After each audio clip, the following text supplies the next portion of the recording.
Hello everyone, this side Manish Verma, founder of V2 academy. आप सभी का एक नए वीडियो में बहुत बहुत स्वागत है। अगर आप बीटेक करना चाहते हैं, मतलब इंजीनियरिंग करना चाहते हैं, तो आज का वीडियो आपके लिए बहुत इंपॉर्टेंट होगा। इस वीडियो में बीटेक के बारे में कंप्लीट इंफॉर्मेशन मैं आपको देने वाला हूं। आप में से बहुत सारे बच्चे ऐसे हैं जो एक स्टेज पर आने के बाद वो डिसाइड कर लेते हैं कि मुझे अब क्या करना है। तो जिसके मन में ये सवाल है कि मुझे इंजीनियरिंग करना है, तभी आपने इस वीडियो पर क्लिक किया है। तो इंजीनियरिंग के बारे में हम एक एक बात आज के इस वीडियो में करेंगे। सबसे पहले बीटेक आखिर कोर्स है क्या, यहाँ पे कौन कौन से स्ट्रीम में आप बीटेक कर पाओगे, जिसे आप कोर्सेज भी कह सकते हैं। जैसे बहुत सारे बच्चे कंप्यूटर साइंस से करना चाहते होंगे, आईटी से करना चाहते होंगे, ईसीई मतलब electronics and communication engineering, electrical, civil, mechanical, उसके अलावा और भी कई सारे ब्रांचेज होते हैं। मैं आपको इस वीडियो में पूरी डिटेल में बात करूंगा, ठीक है। पहले पूरी ध्यान से आप समझिए क्वालिफिकेशन क्या है, कौन कौन बच्चे बीटेक कर सकते हैं, बीटेक करने के लिए मिनिमम क्वालिफिकेशन क्या और कब तक आप करने की सोच सकते हैं। सारी बातें, ऐसा तो नहीं कि पूरी जिंदगी आप जब चाहें जब बीटेक करने का सोच सकते हैं, ऐसा नहीं है। तो हम सारी बात करेंगे। आखिर लोअर एज लिमिट क्या है, अपर एज लिमिट क्या है, सब कुछ बात करेंगे। बीटेक आखिर करे कैसे, कौन कौन से इंस्टीट्यूट हैं, उसके बारे में भी हम बात करेंगे। बीटेक के लिए पॉपुलर कोर्स क्या है, एज लिमिट क्या होगी, कोर्स करने में फी कितना लगता है, सिलेबस क्या है, टॉप कॉलेज कौन कौन से हैं, और कोर्स के बाद जॉब कहां मिलेगा, और यहां पे हाईएस्ट और एवरेज पैकेज क्या रहेगा। मतलब कंप्लीट इंफॉर्मेशन आज के इस वीडियो में मिलेगा। लेकिन उससे पहले आप सभी बच्चों से प्यारा सा रिक्वेस्ट है, जो भी लोग नए हैं चैनल को सब्सक्राइब करके बेल आइकन दबा लीजिएगा। यहां पे इंजीनियरिंग से रिलेटेड बहुत सारी इंपॉर्टेंट इंफॉर्मेशन आपको प्रोवाइड किया जाता है। अभी आपके लिए और भी कई सारे वीडियोस आने वाली है कि कंप्यूटर साइंस इंजीनियरिंग क्या होता है। उसके बाद में जो भी ब्रांचेज हैं, उन सभी ब्रांचेज के बारे में हम एक एक करके डिस्कशन करेंगे कि किसमें सबसे ज्यादा पैकेज है, किस बच्चे को कौन सा इंजीनियरिंग करना चाहिए, सारी बातें हम करेंगे, ठीक है। उसके अलावा इसकी जो सबसे टॉप लेवल के एग्जामिनेशन जेईई मेन होता है, ये पूरा चैनल ही उसी से रिलेटेड है। मतलब आपको बहुत सारी इंफॉर्मेशन हम प्रोवाइड करते हैं। तो अभी सभी बच्चे सब्सक्राइब करके जुड़ जाना, ठीक है। देखो, हम एक एक करके सारी बातें करना शुरू करते हैं। सबसे पहली बात कि भाई बीटेक के लिए क्वालिफिकेशन क्या है, कौन कौन बच्चा बीटेक के लिए सोच सकता है। देखो, इसके लिए मिनिमम क्वालिफिकेशन 12th होना चाहिए आपका। कई सारे बच्चे अभी 12th कर रहे होंगे बट उसके एग्जामिनेशन अभी नहीं दिए होंगे। तो 12th एज अपीयरिंग भी जो इसके इंट्रेंस एग्जामिनेशन होते हैं उसमें अपीयर हो सकते हैं। अब ये इंट्रेंस एग्जामिनेशन क्या है, देखो बीटेक तो भाई एक बैचलर डिग्री का प्रोग्राम है। बैचलर डिग्री का प्रोग्राम कब आप करेंगे, जब आपका 12th कंप्लीट हो जाएगा। उसके बाद आप पार्ट 1 में जाओगे, पार्ट 2 में, पार्ट 3 में, पार्ट 4 में, क्योंकि बीटेक आपकी 4 ईयर का प्रोग्राम है, ठीक है। 4 ईयर का एक बैचलर डिग्री प्रोग्राम है जिसे आप 12th के बाद ही कर सकते हो। और इसमें भी आता है कि बीटेक के लिए कई सारे इंस्टीट्यूट होते हैं। जैसे सबसे टॉप लेवल पे जो इंस्टीट्यूट आता है वो होता है आईआईटी, ठीक है। मतलब बीटेक कहां कहां से कर सकते हैं, तो सबसे पहले आप आईआईटी से कर सकते हैं, जो कि इंडिया के सबसे टॉप लेवल का इंस्टीट्यूट है, इंडियन इंस्टीट्यूट ऑफ टेक्नोलॉजी। दूसरा नंबर पे आता है एनआईटी, ठीक है, नेशनल इंस्टीट्यूट ऑफ टेक्नोलॉजी। उसके बाद आता है ट्रिपल आईटी, फिर आता है GFTI, government funded technical institute. उसके बाद में कई सारे स्टेट गवर्नमेंट के कॉलेजेस हैं, वो भी आ जाता है इसके अंदर, ठीक है। उसके बाद में बहुत सारे प्राइवेट कॉलेजेस हैं, वो भी आ जाते हैं इसके अंदर। तो इन सारे जगह से आप बीटेक कर सकते हैं। इसमें देखो सबसे बड़ी बात, जो प्राइवेट कॉलेजेस हैं, कई सारे प्राइवेट कॉलेजेस ऐसे हैं वहां पे एंट्रेंस एग्जाम चलता है। और बहुत सारे प्राइवेट इंस्टीट्यूट ऐसे हैं, कॉलेजेस या फिर यूनिवर्सिटी, वहां पे कोई भी एंट्रेंस एग्जाम नहीं होता है। 12th में आपके अच्छे मार्क्स हैं और इसी के बेस पे आपको एडमिशन मिल जाएगा। मतलब 12th के बेस पे ही, 12th के मार्क्स के बेस पे। लेकिन बहुत सारे कॉलेज ऐसे हैं, जैसे आईआईटी। तो आईआईटी में जाने के लिए सबसे पहले आपको जेईई मेन, ध्यान से समझना, इंडिया के सबसे टॉप लेवल के एग्जामिनेशन जेईई मेन होता है। तो जेईई मेन को पहले क्वालिफाई करना होगा। जेईई मेन क्वालिफाई कर लेंगे, उसके बाद एडवांस के अंदर बैठना पड़ेगा, और एडवांस में अच्छा रैंक आएगा तब जाकर के आपको आईआईटी के अंदर एडमिशन मिलेगा। और जितने अच्छे रैंक होंगे उतने अच्छे उसके अंदर ब्रांच आपको मिलेगा। जो बच्चा सिर्फ मेन में अच्छा नंबर लाता है, एडवांस क्वालिफाई नहीं हो पाता है, तब उनको एनआईटी में मिल जाएगा, ट्रिपल आईटी में मिल जाएगा, जीएफटीआई में मिल जाएगा, स्टेट गवर्नमेंट में मिल जाएगा, प्राइवेट में मिल जाएगा। तो मतलब मेंस अगर आप अच्छा नंबर लेकर के आ जाते हो तो ये सारे कॉलेज में आईआईटी छोड़ के, क्योंकि आईआईटी के लिए एडवांस देना बहुत जरूरी है, लेकिन उसके अलावा मेंस में अगर अच्छा नंबर आपका आ जाता है तो NIT, triple IT, GFTI, state government या प्राइवेट, सभी में आप एडमिशन के लिए एलिजिबल हो जाओगे। लेकिन यहां पे सबसे इंपॉर्टेंट सवाल आता है कि 12th में आखिर हमारा कितना परसेंट मार्क्स चाहिए। तो देखो भाई, अगर आप जेईई मेन एग्जाम देते हो, ठीक है, तो उसके लिए एक क्राइटेरिया होता है 75% का। मिनिमम आपको 12th में 75% या फिर कई सारे जगह पे 75% लाना थोड़ा डिफिकल्ट होता है, तो उसके लिए होता है टॉप 20 परसेंटाइल।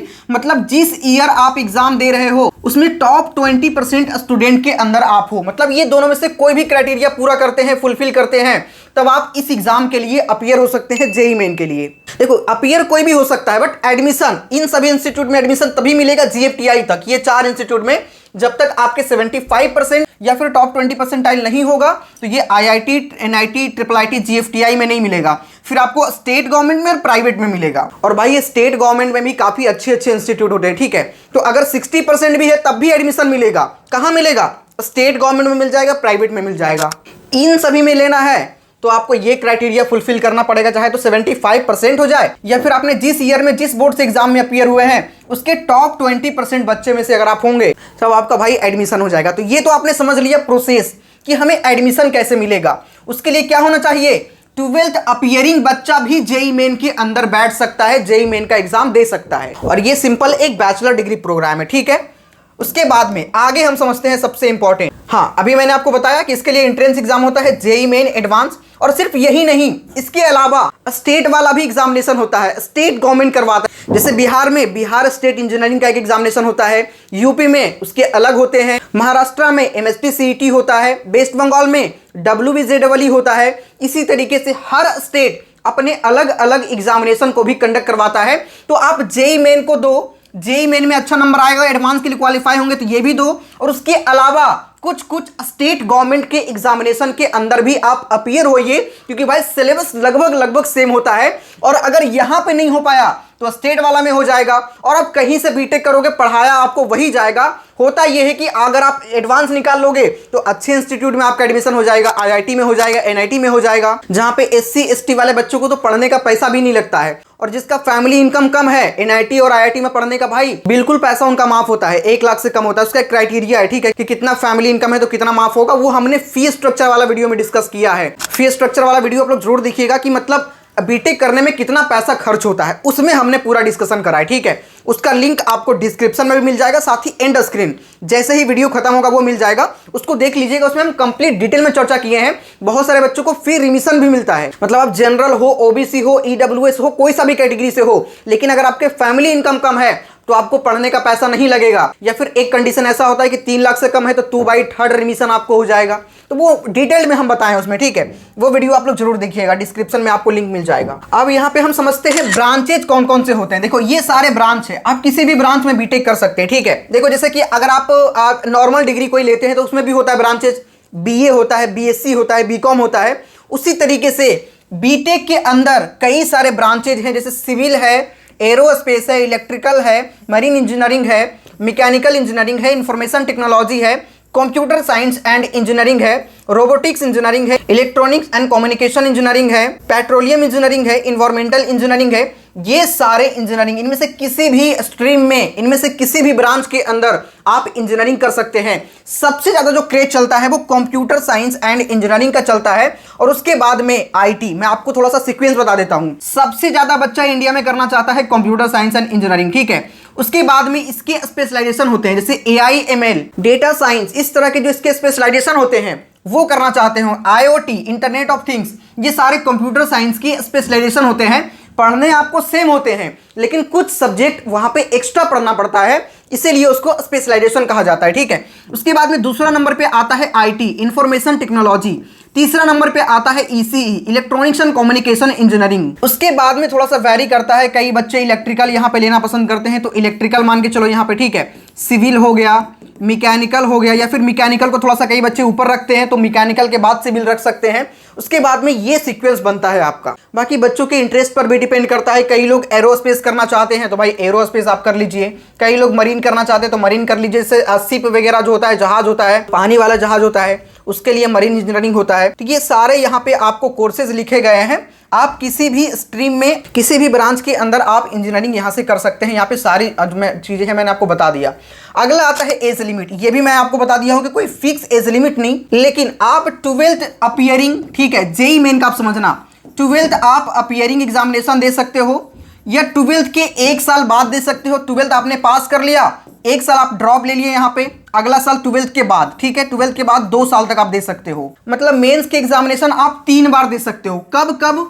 सबसे पहला बार फॉर्म फिल कर सकते हैं अपीयरिंग, जब तक आपके रिजल्ट आएंगे, एडमिशन होंगे, उस समय तक आपका रिजल्ट ट्वेल्थ का आ जाएगा। तो एक बार तो उस समय आपको चांस मिलेगा। मतलब ट्वेल्थ का एग्जाम देते देते आप जेईई मेन का भी एग्जाम का फॉर्म भर दो और दोनों साथ साथ में दे लो, क्योंकि फिर अगर नहीं भरोगे फॉर्म तो 1 साल बैठना पड़ जाएगा। ट्वेल्थ के जस्ट बाद आपको एडमिशन भी तो लेना होगा ना। दूसरा, उसके अगले साल और उसके फिर अगले साल 3 बार तक आप मेंस दे सकते हो, लेकिन एडवांस का एग्जाम सिर्फ आप 2 ही बार तक दे सकते हो। एक ट्वेल्थ अपीयरिंग और अगला ट्वेल्थ के जस्ट बाद। तो एडवांस आप कितना बार दे सकते हो? 2 बार दे सकते हो। अब कई सारे बच्चे होंगे, भैया मैं तो दिया ही नहीं एक बार, लेकिन ट्वेल्थ किए 3 साल हो गया, तब आप एग्जाम नहीं दे सकते, ठीक है। मतलब ये आपके ट्वेल्थ के जस्ट बाद ईयर काउंट होते हैं, आपके कोई एज नहीं काउंट होता। आपने ट्वेल्थ किया, उसके बाद आप 3 बार तक मेंस दे सकते हो और 2 बार तक एडवांस दे सकते हो, और ट्वेल्थ अपीयरिंग से ही आपका काउंट हो जाता है। इसके लिए कोई क्राइटेरिया, कोई एज लिमिट नहीं होता, बस आप समझ लो इस बात को। आप 2 या ना दो, वो काउंट हो जाएगा और उसके बाद फिर आप एग्जामिनेशन नहीं दे सकते। 3 साल आपका हो गया ट्वेल्थ किए हुए। तो बीटेक वगैरह का फी क्या होता है? देखो, फी अगर आपको जानना है ना, तो इसके लिए मैंने एक डिटेल्ड वीडियो बना दिया है, डिस्क्रिप्शन में आपको लिंक मिल जाएगा, उसको देखिएगा। उसमें हम सारी चीजों को बहुत अच्छे से समझाए हैं, क्योंकि देखो फी वैरी करता है, कॉलेजेस पे डिपेंड करता है कि किस कॉलेज के अंदर आपका एडमिशन होता है। आईआईटीज एनआईटीज में होगा तो उसके लिए भी क्राइटेरिया फिक्स होता है कि जिसका फैमिली इनकम इतने से कम है उसका इतना पैसा लगेगा, 1 लाख से कम है तो पैसा ही नहीं लगेगा। एससी एसटी है, आपके फैमिली इनकम देखा ही नहीं जाएगा, आपका पूरा फ्री एडमिशन हो जाएगा। तो इस तरीके से देखना पड़ता है कि आपका किस में एडमिशन हुआ है। तो आप जाकर के वो वीडियो देख लीजिएगा, फी स्ट्रक्चर आपको देखना है तो, ठीक है, डिस्क्रिप्शन में, और जैसे ही वीडियो खत्म होगा तो वहीं एंड स्क्रीन पे आपको मिल जाएगा। अगर हम सिलेबस को लेकर बात करें कि सिलेबस क्या क्या होता है, तो फिजिक्स होता है, केमिस्ट्री होता है, मैथमेटिक्स होता है। थोड़ा सा मैं आपको समझा दूं तो जेईई मेन जो इंडिया के सबसे बड़े एग्जामिनेशन है, उसमें आपके टोटल 90 क्वेश्चन आते हैं, ठीक है, 90 क्वेश्चन, लेकिन इसमें बनाना आपको 75 क्वेश्चन ही होता है। अब इसमें कैसे 75 क्वेश्चन, कौन कौन क्वेश्चन बनाना होता है, कौन कौन छोड़ना होता है, ये समझते हैं। देखो, इसमें 3 सब्जेक्ट, सबसे पहला फिजिक्स, दूसरा केमिस्ट्री और तीसरा मैथमेटिक्स, ठीक है। तीनों में 30-30 क्वेश्चन होते हैं। इसमें भी आपके 30 क्वेश्चन, इसमें भी 30 क्वेश्चन होते हैं और इसमें भी 30 क्वेश्चन होते हैं, ठीक है। लेकिन बनाना देखो 2 पार्ट में डिवाइड होता है, सेक्शन ए में होता है और सेक्शन बी होता है। उसी तरीके से सेक्शन ए यहाँ पे होता है और सेक्शन बी होता है, और उसी तरीके से ये भी सेक्शन ए होता है और सेक्शन बी होता है, ठीक है। उसके बाद में इसमें आपके टोटल 20 क्वेश्चन होंगे और इसमें 10 क्वेश्चन होंगे, 20 क्वेश्चन होंगे, 10 क्वेश्चन होंगे, और 20 क्वेश्चन होंगे, 10 क्वेश्चन होंगे। अब समझना, तीनों के सेक्शन ए से पूरा क्वेश्चन आपको बनाना होगा। 20 क्वेश्चन इसमें भी बनाना होगा, 20 इसमें भी बनाना होगा, 20 इसमें भी बनाना होगा। लेकिन ये 10 में से जो आपके इंटीजर टाइप के क्वेश्चन होते हैं, सेक्शन बी में, तीनों ही सब्जेक्ट के सेक्शन बी में 10-10 क्वेश्चन इंटीजर टाइप के होते हैं, जिसमें से 5-5 क्वेश्चन आपको बनाना होता है। समझ लो, ठीक है। तो 20-5 25, उसी तरीके से 25 उसमें और 25 उसमें, टोटल 75 क्वेश्चन बनाना होगा। और पर क्वेश्चन आपके 4 मार्क्स के होते हैं, इसलिए आपके टोटल 300 नंबर का एग्जामिनेशन होता है। कितने मार्क्स का? 300 मार्क्स का आपका जेईई मेन का एग्जामिनेशन होता है। इसमें से मिनिमम अगर आप 200 मार्क्स लेकर के आ जाते हैं, 200 नंबर, तब आपके एक अच्छे एनआईटी में अच्छे ब्रांच आपको मिल जाएगा। उसमें भी मैं आपको बताऊं, इसमें निगेटिव मार्किंग होता है 1/4 का, ठीक है। 1/4 का मतलब ये हुआ कि अगर आप 4 क्वेश्चन गलत करते हो तो एक सही क्वेश्चन का आंसर, आपका जो नंबर है वो कट जाएगा। या फिर अगर दूसरे भाषा में समझें तो हर एक क्वेश्चन गलत करने पर आपका 1 नंबर कटता है, ठीक है। तो ये मैंने आपको डिटेल में समझा दिया है, कितने मार्क्स के एग्जामिनेशन होंगे जेईई मेन का और क्या कुछ कैसे होगा। इसमें आपको सारी चीजें बहुत अच्छे से समझ में आ गया होगा, पूरा सिलेबस मैंने आपको बता दिया, ठीक है। उसके बाद में पूछा क्या जाता है, तो 11th का और 12th के आपके सिलेबस होते हैं, जो 11th में आपने पढ़ा। और हाँ, एक चीज और, 12th आपके पीसीएम से होना बहुत जरूरी है, ठीक है। फिजिक्स, केमिस्ट्री, मैथमेटिक्स, ये 3 सब्जेक्ट होना 12th में आपका बहुत जरूरी है। ये मैंने भूल गया था उस समय, तो अभी मैं आपको बता दिया। 12th आर्ट्स वाला नहीं दे सकता जेईई मेन का एग्जाम, आर्ट्स वाला इंजीनियरिंग नहीं कर सकता, या कॉमर्स वाला इंजीनियरिंग नहीं कर सकता। इंजीनियरिंग कौन कर सकता है? जो साइंस वाला बच्चा हो और उसमें भी फिजिक्स, केमिस्ट्री और मैथमेटिक्स वाला बच्चा हो, ठीक है, वही इंजीनियरिंग कर सकता है। 11th और 12th का आपका सिलेबस होगा, जैसे कि इंटीग्रेशन वगैरह जो होते हैं, कैलकुलस का पार्ट इसमें आते हैं। 11th में जो आपको मैथमेटिक्स वगैरह पढ़ना होता है, फिजिक्स पढ़ना होता है, केमिस्ट्री पढ़ना होता है, तो 11th और 12th में जो आपने पढ़ा है वही जेईई मेन के एग्जामिनेशन में आते हैं। उसके लिए प्रॉपर एक सिलेबस है। इसमें से न्यू जो अभी सिलेबस आया है उसमें से कुछ चैप्टर हटा दिए गए हैं, ठीक है। तो सिलेबस पर मैं एक वीडियो बना दूंगा, आप लोग सब्सक्राइब करके जुड़े रहो सभी बच्चे, सिलेबस पर वीडियो बहुत जल्द आने वाला है। हो सकता है अगर आप इस वीडियो को लेट देख रहे होंगे तो सिलेबस का वीडियो आ गया होगा उस समय तक, ठीक है। तो प्लेलिस्ट का लिंक आपको डिस्क्रिप्शन में मिल जाएगा, उस प्लेलिस्ट पे क्लिक करिएगा तो आपको बीटेक से रिलेटेड जितना वीडियो होगा सारा आपको दिख जाएगा, आप जाकर के देख लीजिएगा, ठीक है। तो अगर आप अभी लेट वीडियो देख रहे हैं तो डिस्क्रिप्शन में जाइए और जाकर के प्लेलिस्ट पे क्लिक करिए, वहां पे आपको वीडियो मिल जाएगा। कौन सा? सिलेबस का वीडियो कि क्या क्या पूछा जाता है इंजीनियरिंग के एंट्रेंस एग्जामिनेशन में। टॉप इंजीनियरिंग कॉलेज क्या है? तो भाई मैंने आपको बता ही दिया ना कि टॉप आईआईटीज हैं जो सबसे टॉप लेवल का है, जिसके लिए मेंस और एडवांस दोनों क्रैक करने पड़ेंगे और एडवांस में अच्छे रैंक लेकर के आने पड़ेंगे। दूसरा आता है एनआईटी, ट्रिपल आईटी, जीएफटीआई, उसके बाद में स्टेट गवर्नमेंट कॉलेजेस और प्राइवेट कॉलेजेस। तो ये तो मैंने आपको बता ही दिया है टॉप इंजीनियरिंग कॉलेजेस के बारे में, और उसमें कैसे आपको जाना है सारी चीजें इस वीडियो में मैंने आपको समझाने का पूरा प्रयास किया है। उम्मीद है कि आपको सारी चीजें एकदम क्रिस्टल क्लियर हो चुका होगा। अगर आपको एक बार में समझ में नहीं आया तो वीडियो को दोबारा देखिएगा। ये जो इन्फॉर्मेशन मैंने आपको दिया है बहुत इंपॉर्टेंट इन्फॉर्मेशन है, ये सारी चीजें आपको जानना बहुत जरूरी है, ठीक है। बाकी जो बच्चे नए होंगे चैनल पे सब्सक्राइब करके जुड़ जाइएगा, यहाँ पे बहुत सारे वीडियोस आप सभी के लिए आने वाली है आने वाले टाइम में, ठीक है भाई। ये पूरा चैनल ही इंजीनियरिंग से रिलेटेड है, आप देख सकते हैं कितने ज्यादा लोगों का भरोसा इस चैनल पर है। तो अभी आप लोगों को क्या करना है भाई, सब्सक्राइब करना है, बेल आइकन दबाना है और चैनल से जुड़ जाना है, क्योंकि ये चैनल आप सभी का इंजीनियरिंग से रिलेटेड एक एक डाउट हमेशा क्लियर करते रहता है, और हर एक इंफॉर्मेशन, हर एक अपडेट, उसके बाद में आपके काउंसलिंग होते हैं। एग्जाम दोगे, रैंक आएगा, रैंक के बाद में काउंसलिंग होगा, और काउंसलिंग का प्रोसेस बहुत क्रिटिकल होता है, तो उसमें भी हम लोग पूरा मदद करते हैं। जोसा का काउंसलिंग होता है, सीसैप का काउंसलिंग होता है, 5 राउंड जोसा का होता है, पहले 6 राउंड होता था, सीसैप का 2 राउंड होता है जिसे स्पेशल राउंड कहते हैं। उसके थ्रू आपके एडमिशन होते हैं, और कई सारे बच्चों के अच्छे रैंक आने के बाद भी सही कॉलेज चूज नहीं कर पाते हैं, तो कौन से कॉलेज को आपको टॉप प्रेफरेंस पे रखना है, कौन से नीचे रखना है, ये सारी चीजें यहां से आपको प्रोवाइड किया जाता है, ठीक है। तो कुछ मत करो, अभी सब्सक्राइब करके बेल आइकन दबा लो, आने वाला वीडियो आपके लिए बहुत इंपॉर्टेंट होगा। और फी स्ट्रक्चर या फिर पूरा प्लेलिस्ट का लिंक यहां पे आपको मिल जाएगा, इस पे क्लिक करके आप देख सकते हैं, ठीक है। सो मिलते हैं नेक्स्ट वीडियो में, तब तक के लिए जय हिंद।